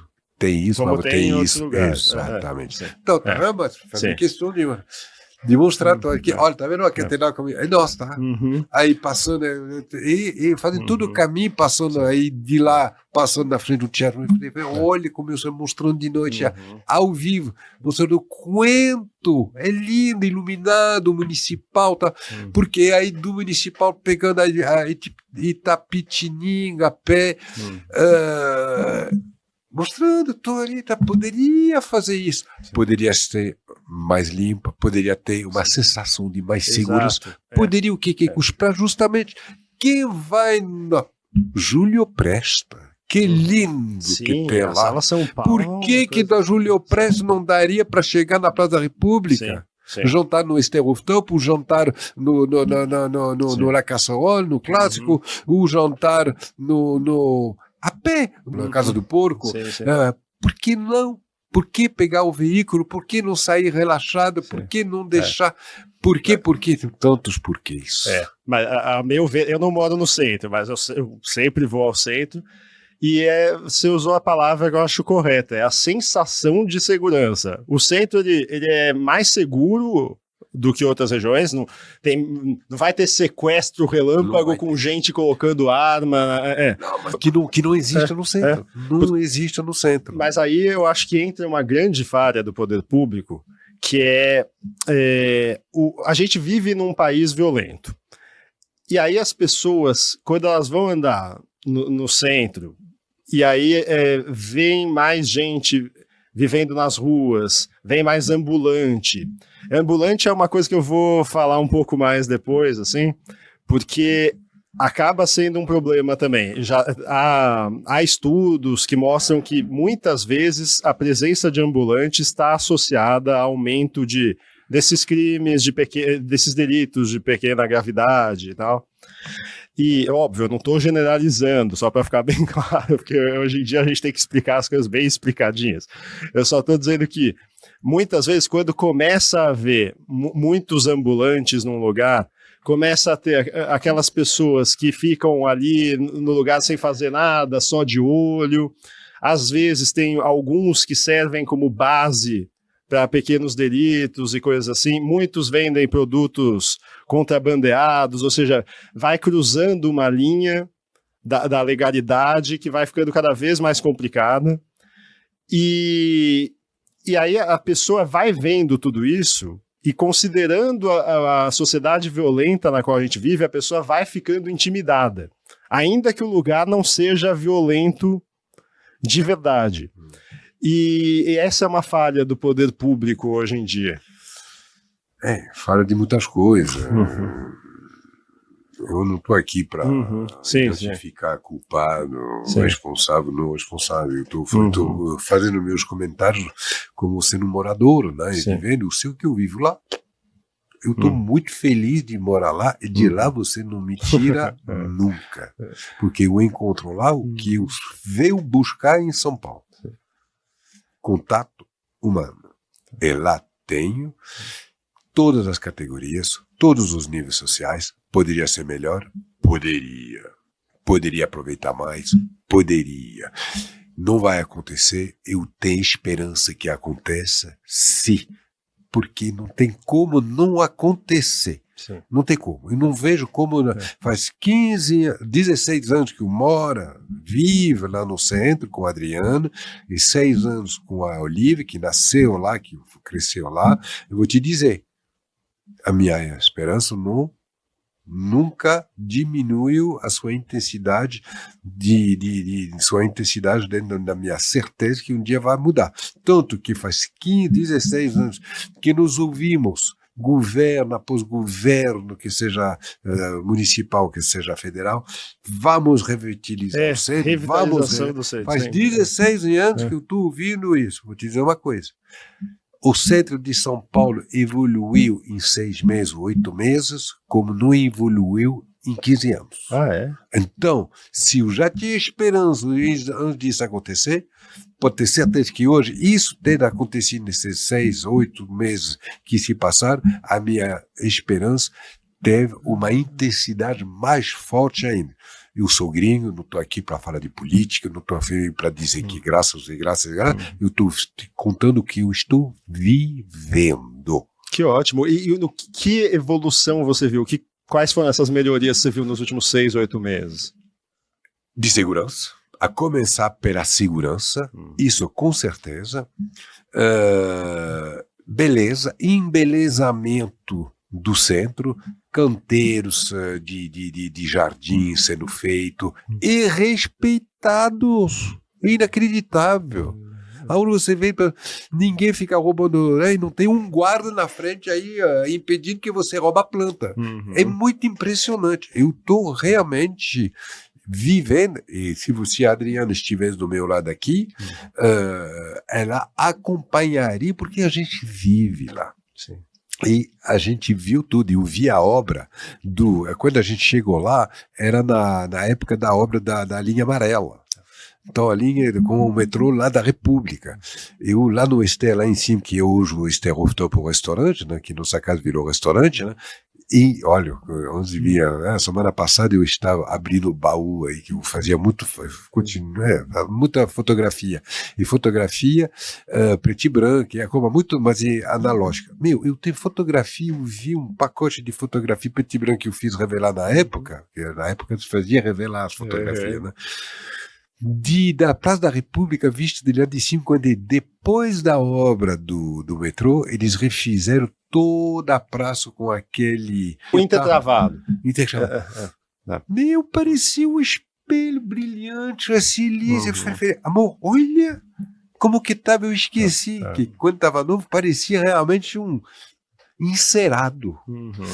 Bom, dali para então isso foi a última grande evolução do centro, foi o metrô sendo feito e depois a revitalização da Praça da República, porque foram alguns anos de sofrimento, né? Barulho, tremedeiro, tatuzão aí, tal.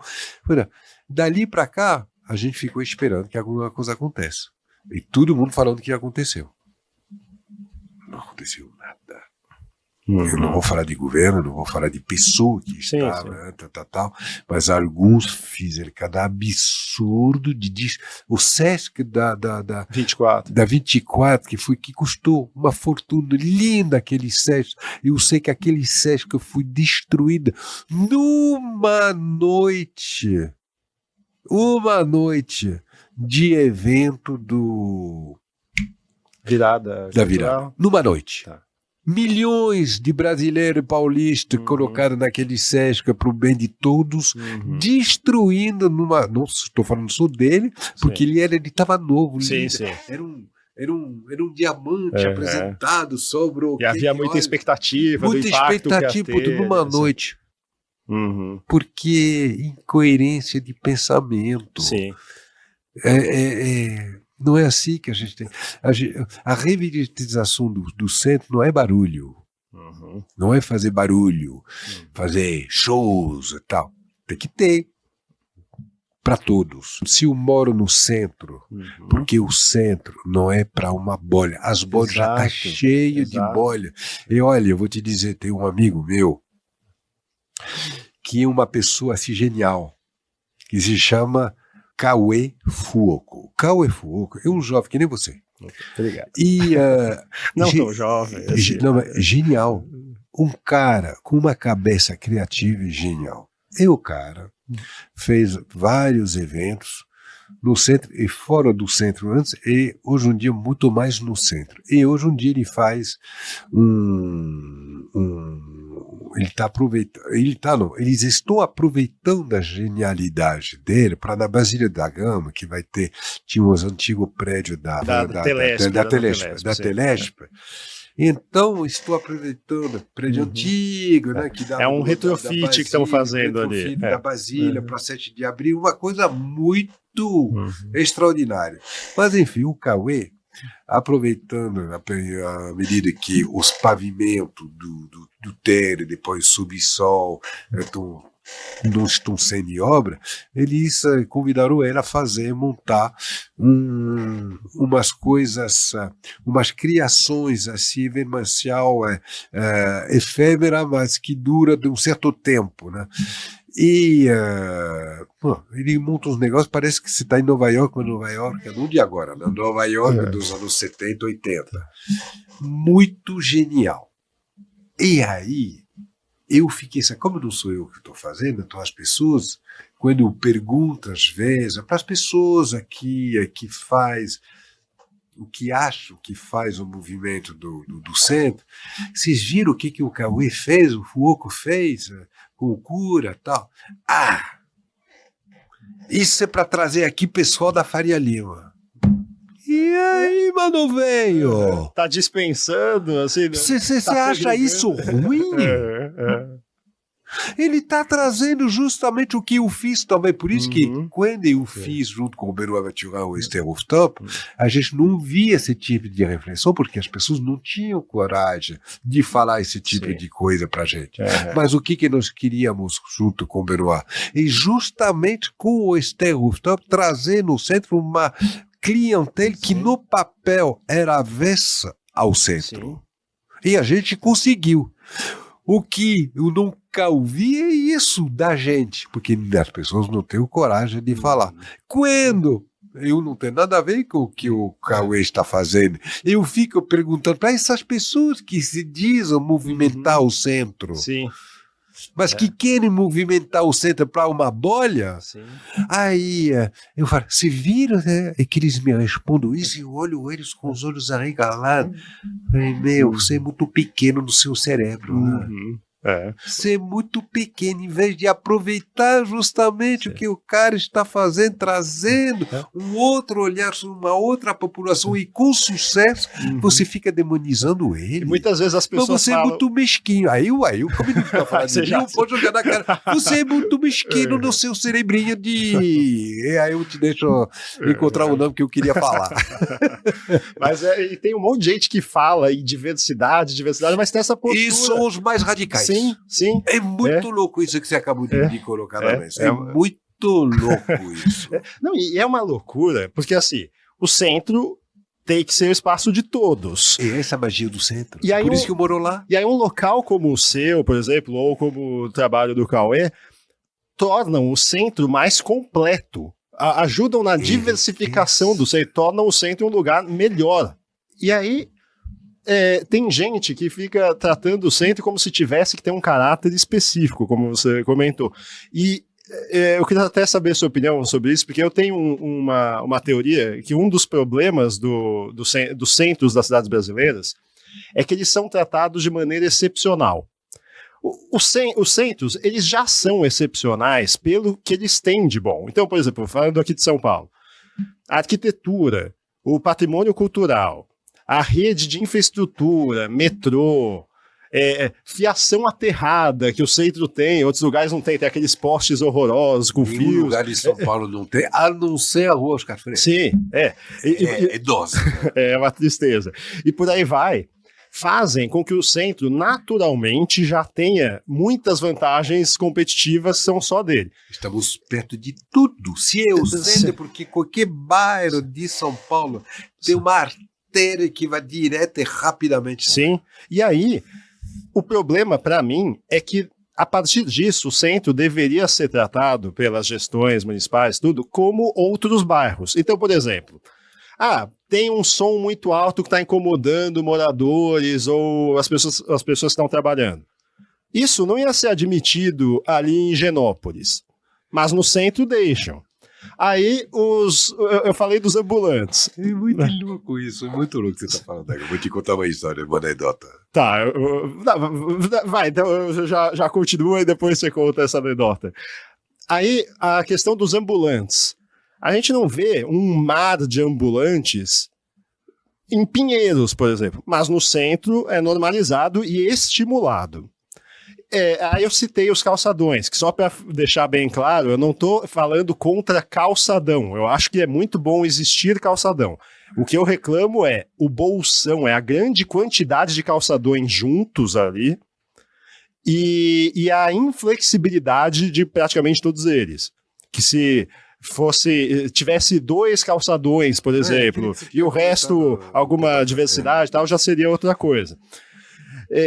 Se resolvesse essas questões, o centro, naturalmente, o que ele tem de excepcional já faria com que ele emergisse. Assim. Tem um alicerce consistente que permite que o centro tenhamos esperança que o centro realmente decore como todos os centros do mundo decoram. Sim. E no que você anedota. Está falando a nível do barulho, mas é impressionante. Você vê no edifício italiano, tem o Círculo Italiano. E atrás do Círculo Italiano, lá na Avenida Piranga, tem um espaço que recentemente eles estão alugando para eventos. Meu amigo, mas é impressionante. Ali é residencial. Os prédios que estão em frente é residencial. Você tem gente com famílias morando na frente, ao lado do Copan. Toda aquela área é residencial, meu amigo. O síndico do meu prédio, o Márcio, ele tem as janelas dele na frente desse negócio. Que ele, um dia desse, meia-noite, alguma coisa, faz um barulho que deveria estar acontecendo lá no Anhangabaú, aonde ali não tem residência, foi feito para aquilo. Sim. Ou então que poderia acontecer no Shopping Light, lá em cima, que pode fazer barulho à vontade, você não vai incomodar morador. Recentemente, faz o que, de alguns meses para cá, estou começando a alugar para evento, mas para fazer cada balada. Mas com um desrespeito tão grande com os moradores, como se a gente não existisse. Sim. E o problema não é a balada. Aí ele desceu, essa noite ele desceu, tal, e fui, retirar os cabos aí do gerador, que eles colocaram o gerador para alimentar toda aquela. E aí, bom, quase saiu briga e tudo, mas mostrando o quanto o desrespeito é muito grande. Não se tem consideração, e se chegasse justamente a um consenso de humanidade, de entender que dá para conviver tudo. O centro é vivo, não é para virar um bairro dormitório. Concordo 100%. 100%. Mas vamos equilibrar as coisas. Vamos fazer... Eu tenho meu restaurante lá em cima, eu tenho jazz ao vivo, sexta-feira à noite, eu tenho um espaço de evento, que era a residência de Cavalcante, que é a cobertura ao lado, contigo ao Ester Rooftop, que eu consigo fazer, porque eu fiz uma obra, eu fiz com que eu pudesse realmente fazer evento lá, sem incomodar os moradores embaixo, né, no mesmo prédio.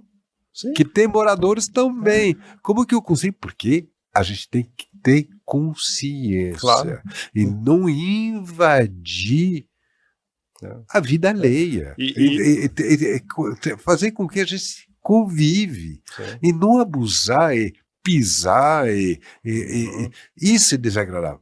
É próprio ao centro, eu acho que é próprio a qualquer lugar. Exato. Eu acho que é um comportamento de uma categoria de ser humano que não tem mais noção, que vive num egoísmo insuportável. E, ao mesmo tempo, uma falha do poder público também, porque não pode ser terra de ninguém.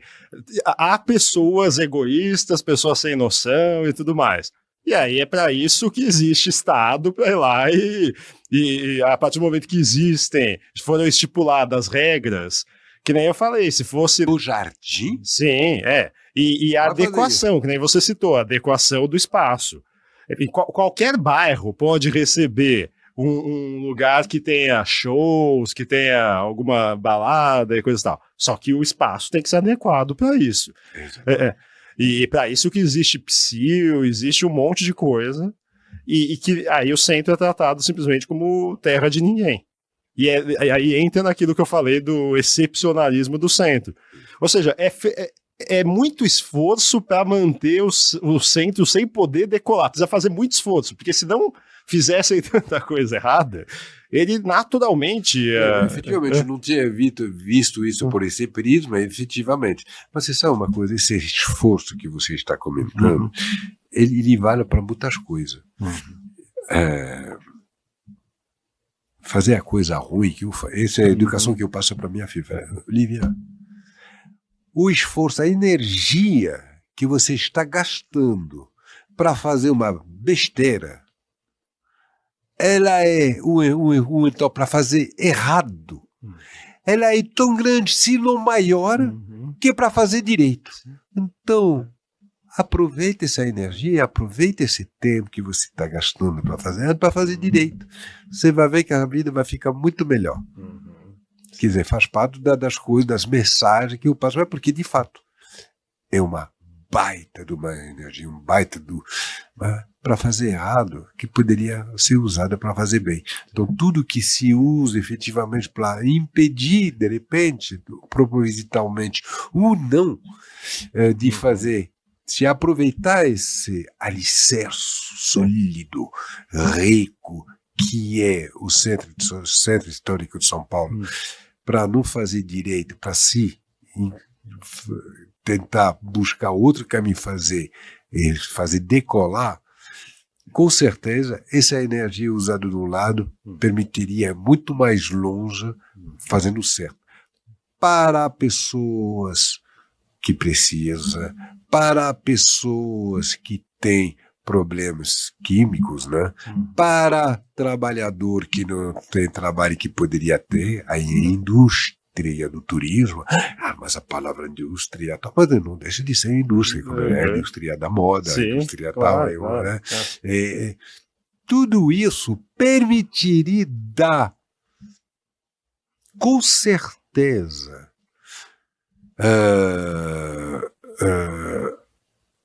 uma decência. Há muita gente que nós achamos que nós dando moedinhas a eles. Sim, claro, e só postergando. Para que, de uma forma egoísta, sabe? Essa coisa de... Porque eu vou te dizer uma coisa, honestamente, eu me sinto cúmplice do sistema destruidor e da indignidade das pessoas quando eu dou alguma coisa para as pessoas que estão na rua. Sim, eu porque também. eu dando para eles, estou, alimentando, e dois, eu estou me dando. É isso que é vicioso. Sim, eu estou me dando a noção de... Eu estou me dando um alibi de bom comportamento. Sim. Já que eu dei agora, eu posso falar. Sim, Isso é indecente. Eu me sinto cúmplice, me incomoda. Eu ajudo, eu faço tudo para ajudar, mas eu juro por Deus que eu ajudo, porque é o meu lado humano. Mas o outro lado, o lado pessoal, eu fico me olhando no espelho, não fico orgulhoso de mim, não. Porque eu me sinto cúmplice e, de uma certa forma, me dando o aval para poder falar sobre o assunto, porque eu tenho um alibi de bom comportamento, eu ajudo. Isso é ruim. É verdade. E eu queria saber, como empreendedor, você que já empreendeu algumas vezes no centro e já empreendeu em outros bairros, que você qual é a diferença de empreender no centro? Tem diferenças? Quais são as vantagens, as desvantagens? Empreender. Eu acho que empreender que faz a diferença, independentemente do lugar aonde você empreende, quando a gente empreende, a gente tem que fazer para somar, para ser mais uma opção, mais uma coisa. Então não tem bairro, porque eu faço isso, está melhor. Não, cada um tem sua personalidade e vai empreender dentro daquilo que é a sua personalidade. E não condenando os outros. Agora, o que eu acho que a gente tem que fazer, independentemente daquilo que a gente empreende, em que área a gente empreende, que área geográfica, o profissional que a gente empreende, é fazer diferente, ser visionário. E mesmo na história você consegue ser visionário. Eu perguntei isso porque tem um conceito, os economistas falam muito, tal, que é o custo Brasil, né? Que seria as coisas que o Brasil tem que impactam na produtividade, no custo das coisas. E isso vai, por exemplo, desde infraestrutura ruim, que faz com que as entregas sejam mais caras, tal, até uma coisa que é da vida urbana e que eu sempre identifico esse custo Brasil, eu entro num lugar, numa farmácia, por exemplo, e eu vejo um segurança lá. Aí eu fico pensando, a gente tá pagando, as coisas estão mais caras ali na farmácia porque tem esse segurança que, se a nossa sociedade operasse de outra maneira, não precisaria ter esse segurança e aí ia ser mais barato. Eu fiquei sabendo esses tempos que o seguro por exemplo, vai ter uma exposição no Centro Cultural Banco do Brasil, no CCBB. O seguro que se paga para uma obra exposta no CCBB é maior do que para uma obra exposta no MASP também, e não é por causa da violência em si, mas é por causa de questão de transporte, de calçadão e tudo. É possível. Cada um tem o seu custo majorado por um motivo ou por um outro, efetivamente, dentro desse conceito que você acabou de... realidade que você acabou de citar como custo Brasil. Poderia não ser, poderia, né? Mas a gente tem que fazer as coisas com que ela é. Com certeza, eu preferiria não contratar segurança, não contratar balete, eu preferiria não contratar recolhimento de lixo, para que meus lixos não ficassem lá na calçada, para que aí seja rasgado os sacos e espalhado, como os outros negócios embaixo da rua fazem. porque eu pago, eu preferiria não ter esse custo. Eu me sinto melhor. Sim. Porque ninguém vê. Se eu pego o meu lixo, deixo o meu lixo toda noite e coloco lá daí no pé do posto, não está escrito Rivian que o Estel. Eu poderia não ter esse custo, mas eu prefiro ter, eu me sinto melhor. Qualidade minha, pessoal, de bem-estar. E a segurança eu tenho que ter. Por que eu tenho que ter? Porque as pessoas têm que. É necessidade. E não é. Mas ela acaba virando de qualquer maneira, porque se não tivesse o valet, esse conforto, você não precisa vir para o centro de táxi. Sim, agora eu me lembro porque eu falei hoje de pegar um táxi, um Uber do Jardim, do Morumbi para vir no centro, o táxi Uber, vai estar no Waze. Ele vai seguir o Waze. A chance do Waze te fazer passar no lugar errado do centro de São Paulo é grande. Sim. É o próprio motorista que vai colocar o Waze. Se pega, por exemplo, o Google Maps não vai te levar lá. Ele vai ser interessante, dependendo do aplicativo, vai te levar porque ele tem essa particularidade de te fazer passar por lugares dito mais rápido, só que de repente que não tem nada a ver. Mas hoje em dia até o motorista de táxi, o motorista de Uber, ele vai usar o Waze. Eu falo para as pessoas, não usa o Waze. Não usa o Waze, pega o mapa, enfim, não dá para pedir para ele conhecer a cidade, né? E puis, quando você está de dia que tem metrô, vem de metrô de qualquer lugar, da Oscar Freire, você vem para o centro de metrô na Praça da República. Né? Mesma linha. Qual é o problema? Não, porque você nem sabe, você não usa o metrô. As pessoas que ficam criticando o metrô, você olha para ele. Até na França, né? Os políticos aí, não, na época do Covid, não, por que colocar máscara no metrô? Não, porque nós, políticos, nós achamos que tem que usar. Você já pegou o metrô? Não, qual é a sua linha de metrô? Não sabe nem qual é a linha, porque nunca pega o metrô, não sabe o que é o metrô. É muito interessante de ver como que as pessoas ficam criticando, ou ficam satanizando coisas, serviços, quando eles mesmos não usam, então não sabem nem no que eles estão falando. O metrô é sensacional. Eu mando o metrô que eu conheço, olha que eu conheço o metrô, sou parisiense, né? O metrô em Paris pode ser uma prova. Eu fui furtado no metrô em Paris. Entre o cheiro, a insegurança, a decadência, os quilômetros de corredor de escada sem tapete.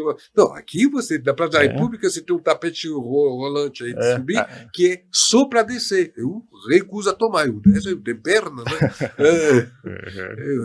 Faz parte dos exercícios, mas, poderia. E é isso. Eu perguntei isso do custo centro, da diferença de empreender no centro.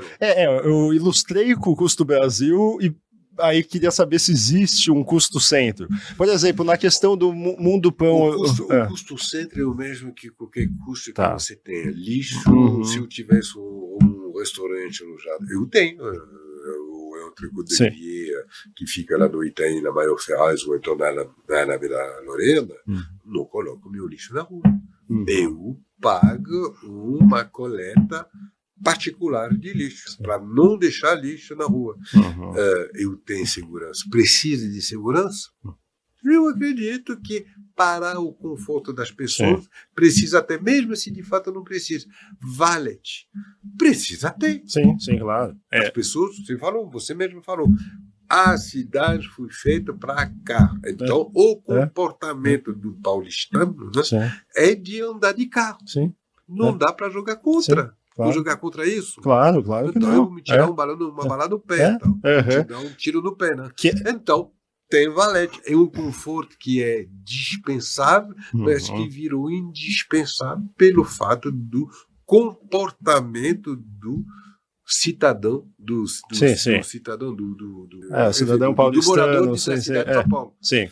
Porque a cidade foi desenhada desse jeito. Por exemplo... Então não adianta eu jogar. Claro. Então, qualquer... É um custo Sim. que poderia ter, não tem, que poderia não ter, mas que tem que ter, porque se você não tem, você não tem negócio. É ponto. Então, Sim.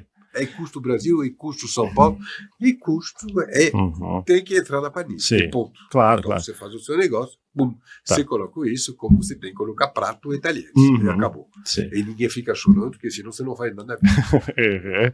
Para quem está ouvindo a gente, você tem a padaria O Mundo Pão do Olivier, que... Eu tenho o Mundo Pão Sim. que tinha na Praça da República, eu Sim. criei esse conceito de padaria diferente Sim. com a loja que eu abri no próprio prédio onde eu morava, o edifício externo na Praça da República. Que é um patrimônio da cidade, primeiro prédio modernista do Brasil. Exatamente. E tudo mais. E que eu teve que fechar com a pandemia, mas eu não chorei. Me custou uma fortuna fechar minha padaria, porque custa. Teve que vender a minha casa para poder pagar a conta. Paguei e chorei. O destino é generoso para quem, de repente, em vez de chorar, olha para frente. Já fui.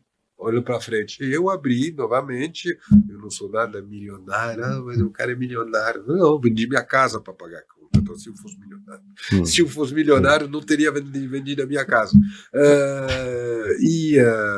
O destino foi generoso, me dando a oportunidade de abrir novamente no Conjunto Nacional. Está uma maravilha. E outro patrimônio da cidade. Outro patrimônio, e assim a vida e assim vai. Sim. Então, tem o Mundo Pão do Olivier no Conjunto Nacional, que é a minha loja de pães, bem na entrada da Paulista, bem no meio. Nem procure, que você vai ter que me atravessar.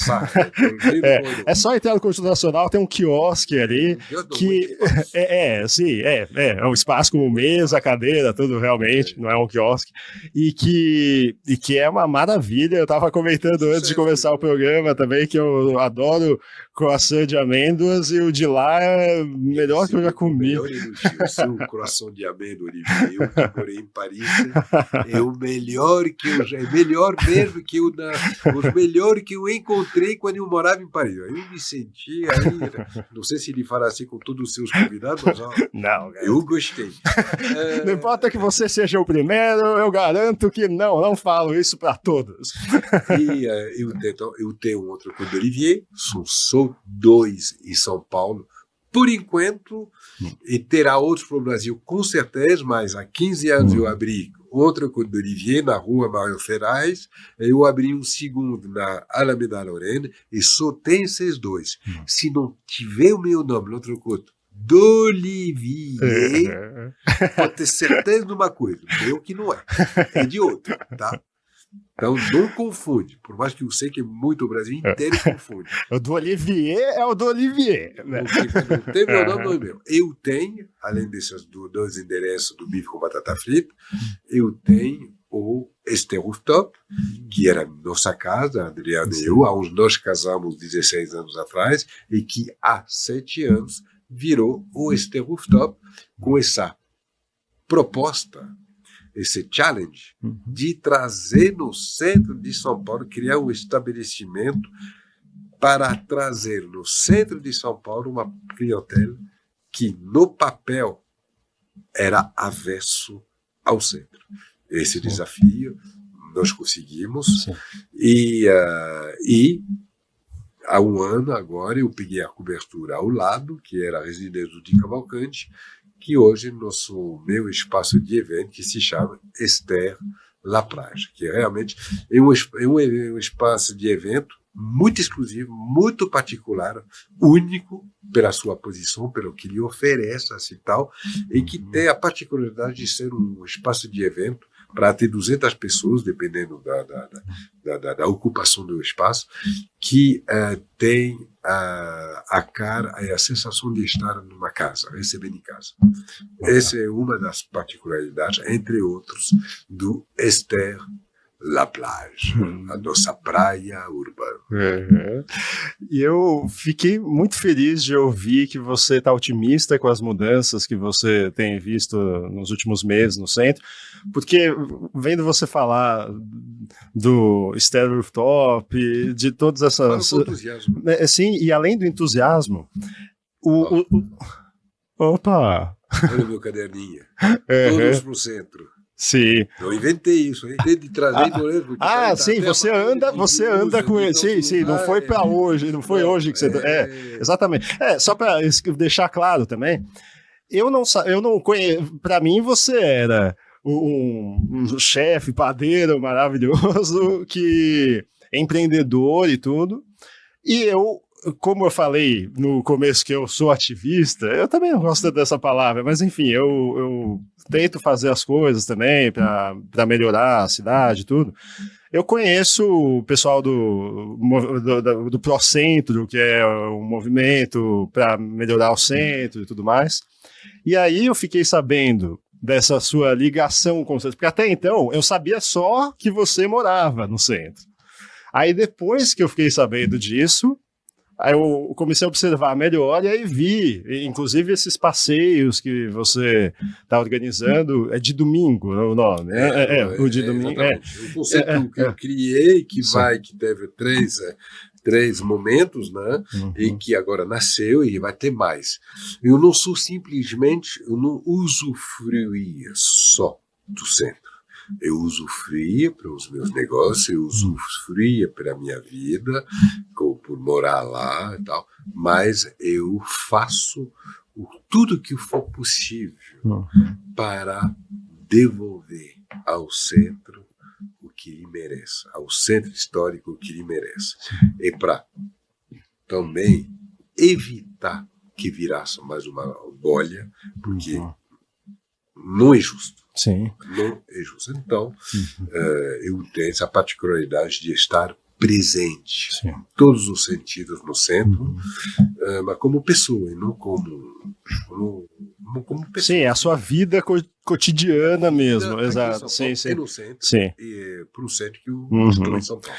E eu vejo tem várias outras boas novidades no centro nos últimos anos, de lugares. Então, por exemplo, eu falando como frequentador agora, eu sinto que o espaço público no centro, a experiência pública de você andar, vivenciar o centro, piorou, assim, você na rua, nos espaços públicos e tal. Agora, os espaços privados, a oferta que o centro tem e tal, para mim melhorou muito nos últimos tempos.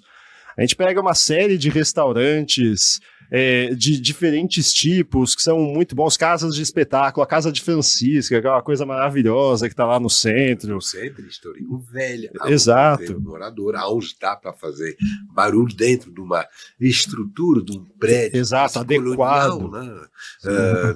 Tal, e sem problema. E trazendo um público também diferente daquilo que a gente pensa que é exclusivamente aquela bolha do centro.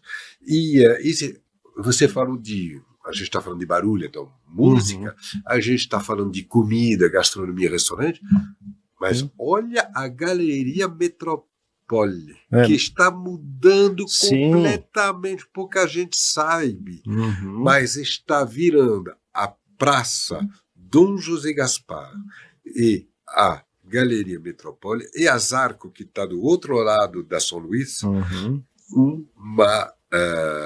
um centro de arquitetura e decoração. Sim. E eu acho isso maravilhoso. Você está entendendo? Eu estou até arrepiado. Está entendendo por que não dá para perder a esperança? Claro. Coisas estão mudando.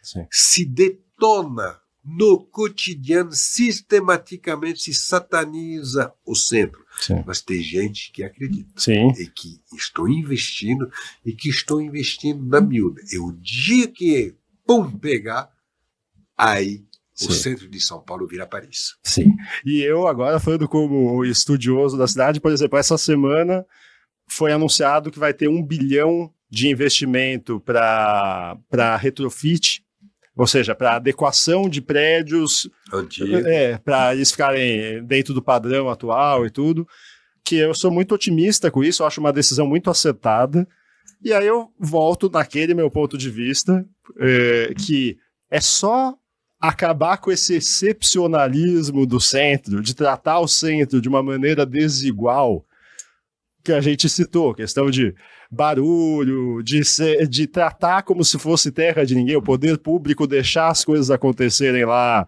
ao Deus dará, corrigindo isso, o resto eu acho que vai andar sozinho e a gente tem motivo para acreditar mesmo. E com certeza. Sim. E não é para baixar os braços. Opa. A gente vê a cada dia que sozinho a gente não está. Tem um movimento mesmo indo nesse sentido, e que é de novos moradores e de novos empreendedores. É isso, eu posso falar de boca cheia, porque faz 16 anos que eu estou nessa, e eu vejo isso. Quem está salvando o prédio, quem está salvando o centro são os novos moradores e os novos empresários, independentemente da área que eles atuam. Isso é nítido. Sim.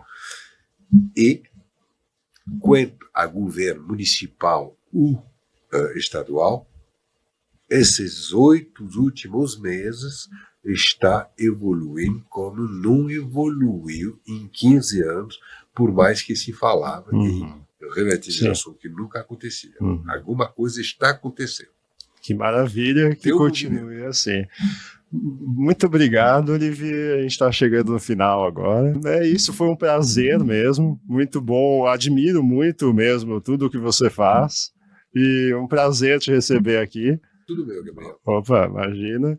E é isso. Agora, a ideia é que vão ser episódios quinzenais. Então, daqui umas 2 semanas já vai ter um novo episódio do Conversas Urbanas. Os próximos episódios sempre vão ter mais pessoas debatendo o assunto. E é isso, convido você a seguir, a compartilhar, a curtir tudo, para você ajudar a gente a chegar em mais pessoas produzindo conteúdo sobre cidades, a gente ter mais ideias sobre as nossas cidades, assim, porque tem muito pouca reflexão sobre isso no Brasil. Obrigado e até mais.